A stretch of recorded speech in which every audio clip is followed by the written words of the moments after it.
back to our Dating in Relationship series. My name is Agnes. Hi, and my name's Joyce. Today's topic is hot and heavy because we'll be discussing healthy fighting. Dr. Agnes, how do you feel about fighting? By the way, I'm not trying to pick a fight with you. Okay, good. So people have different values and mindsets.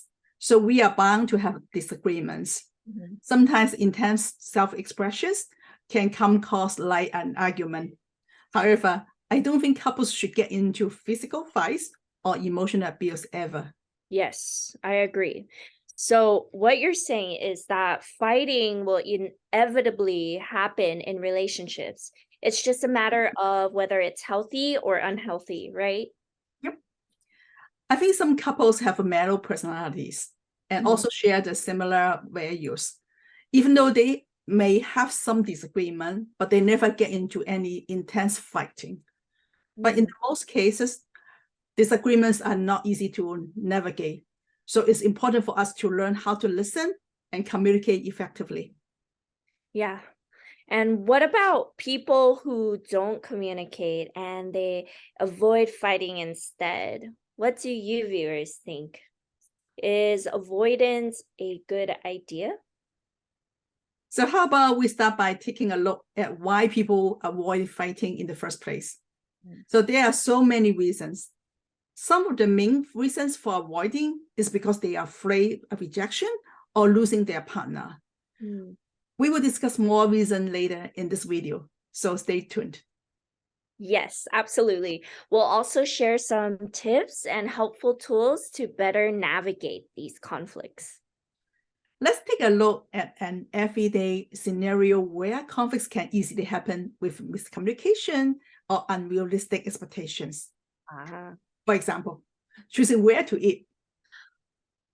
So people show up with different mindsets. So let's discuss some of them. That's a good one. Such a good example that I think many can relate to, including myself.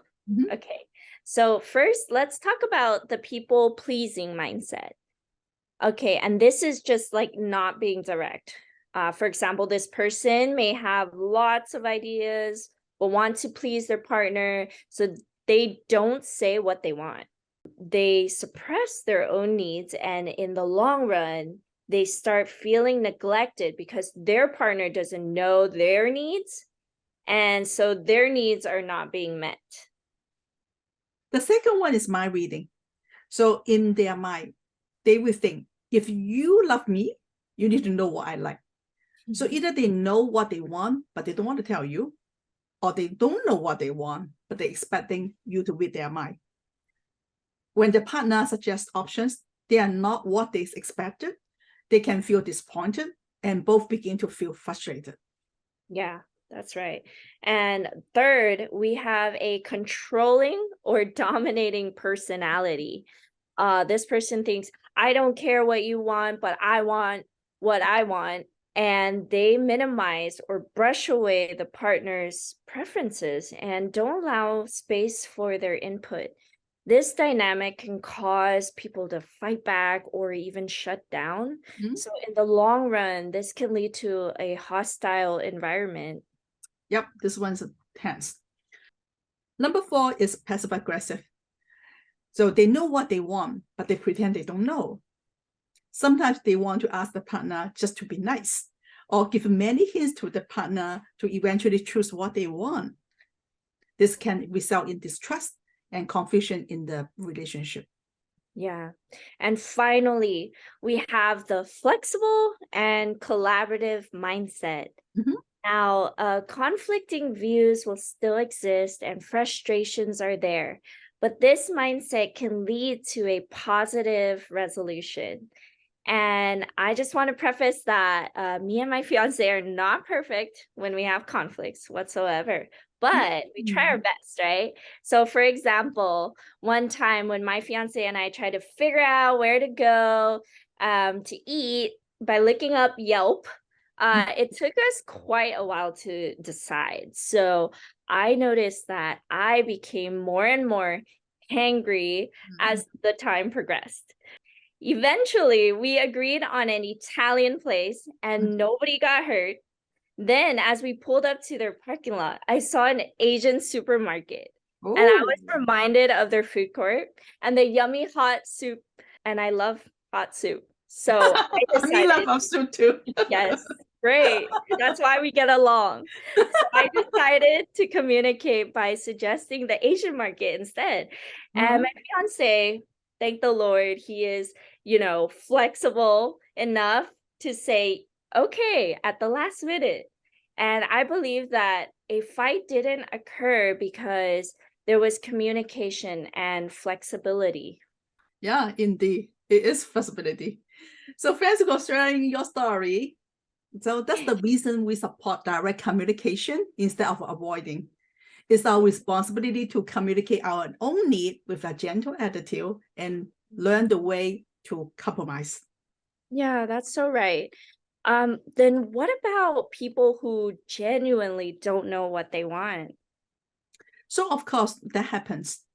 Sometimes we just don't know. We should be honest, communicate that we need more time or space to figure out what we want. So if we don't know, and we need to admit that we don't know, and take this opportunity to think about our options. Yeah, that's such a great point.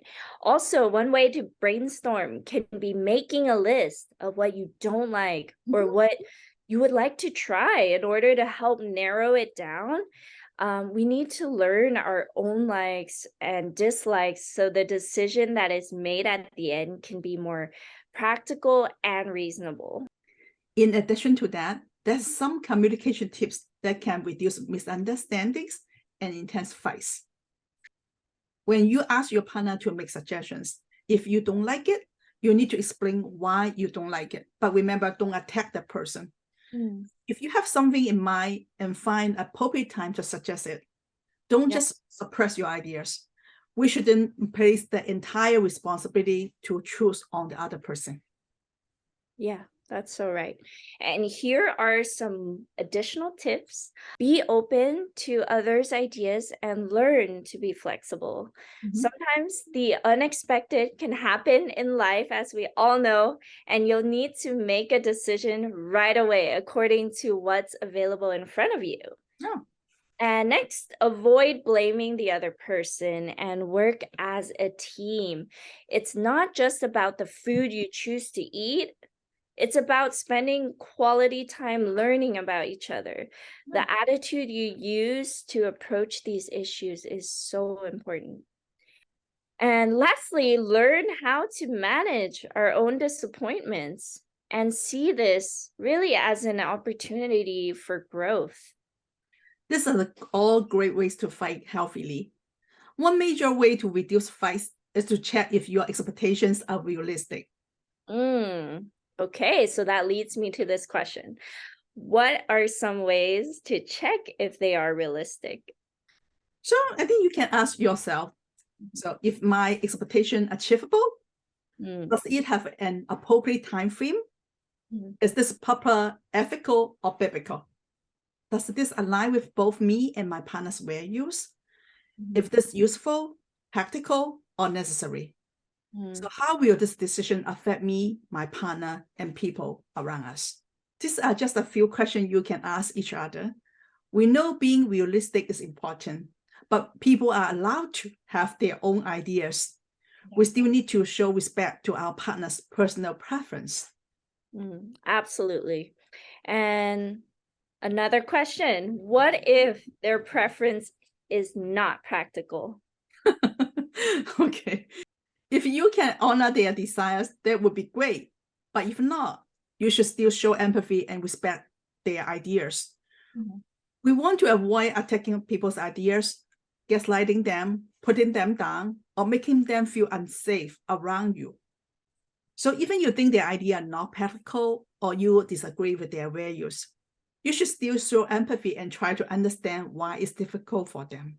That reminds me, the Bible says in Philippians chapter 2, verse 3-4, do nothing out of selfish ambitions or vain conceit. Rather, in humility, value others above yourselves, not looking to your own interests, but each of you to the interest of the others. That's so good. What a great reminder. Our goal is to really work as a team to benefit each other. So it's good to keep that in mind. Even you show empathy, your partner may not let you go or may continue to push their agenda and become aggressive. In this case, you will need to set boundaries. So true. So how can we set healthy boundaries and also make your partner feel safe? I think good question. Here are some tips for you to fight safely. So if you have intense feelings, it's good to reschedule instead of arguing or leaving. So the tone of voice needs to be more calm. The words you choose should focus on I statements rather than you statements. You don't want to just pointing finger on others. So find an appropriate time to revisit the topic and mentally prepare ourselves for uncomfortable and vulnerable conversation. If we do not have enough time to prepare, sometimes that can trigger unhealthy cycle. Yeah. So if this keep repeating, so seek a mentor or couple counseling. I think it's important for us to pray together, ask God to guide us and grow together. Yeah, indeed. It's so important to seek help. There's absolutely nothing wrong with that. And also important for us to be aware of our own emotions before we engage in sensitive conversations. People have different ways to express their emotions, and we need to be aware of how others perceive it too. So we can manage extreme emotions in several ways. So ask God to reveal to us what areas we need to grow or receive help in. So learn coping skills such breathing exercise to calm down. Take time for ourselves to sort through feelings and thoughts. And additionally, you can also write down key points you want to discuss before sharing with your partner. Give each other permission to reschedule the conversation if the situation is becoming too intense. Attend individual therapy to address personal issues or trauma.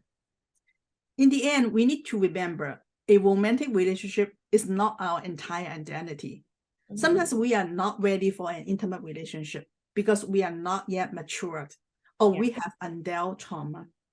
Even though our partner won't understand our problem and needs, we can seek God's love to heal us. God is our strength and source of love.